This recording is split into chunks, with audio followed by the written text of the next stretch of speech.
রাজনৈতিক দলগুলোকে গণভোট আর জুলাই সনদ নিয়ে একমতে পৌঁছাতেই সরকারের বেঁধে দেওয়া 7 দিনের সময়সীমা দ্রুতই শেষ হচ্ছে। তবে রাজনৈতিক দলগুলো এখন পর্যন্ত এক টেবিলে বসতে পারেনি। দলগুলোর পক্ষ থেকে কার্যকর কোনো উদ্যোগ দেখা যায়নি। সরকারের কাছে জুলাই সনদের সুপারিশ সমূহ পেশ করা হয়েছে।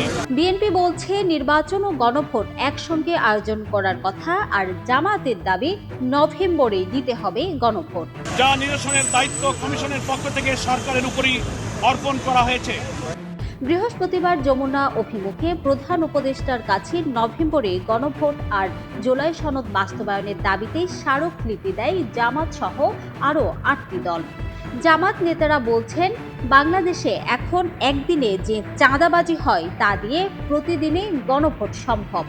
সরকারের উদ্দেশ্যে তারা বলেন, চাঁদাবাজি বন্ধের ব্যবস্থা করে গণভোট আয়োজন করুন। সোজা আঙ্গুলে ঘি না উঠলে আঙ্গুল বাঁকা করব, নো হাঙ্কি পাঙ্কি বলেও হুঁশিয়ারি দেন জামাত নেতারা।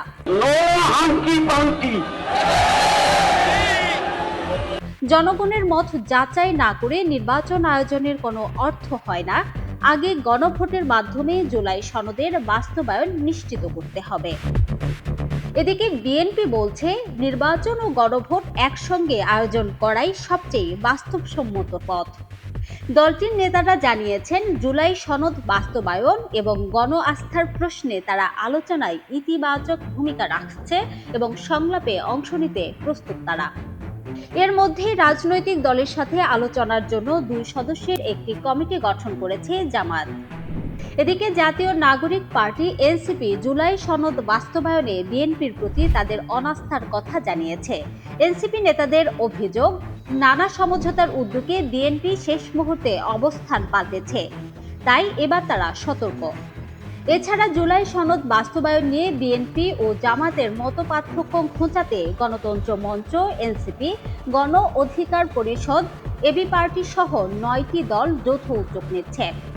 রাজনৈতিক বিশ্লেষকরা বলছেন, গণভোট আগে নাকি নির্বাচনের সঙ্গে, এই প্রশ্নে এখন মূল বিরোধ। অন্তর্বর্তী সরকারের সময়সীমা শেষ হওয়ার আগে যদি সমঝোতার রূপরেখা না আসে, তাহলে রাজনৈতিক অচলাবস্থা আরও গভীর হতে পারে। News desk, Dhaka digit.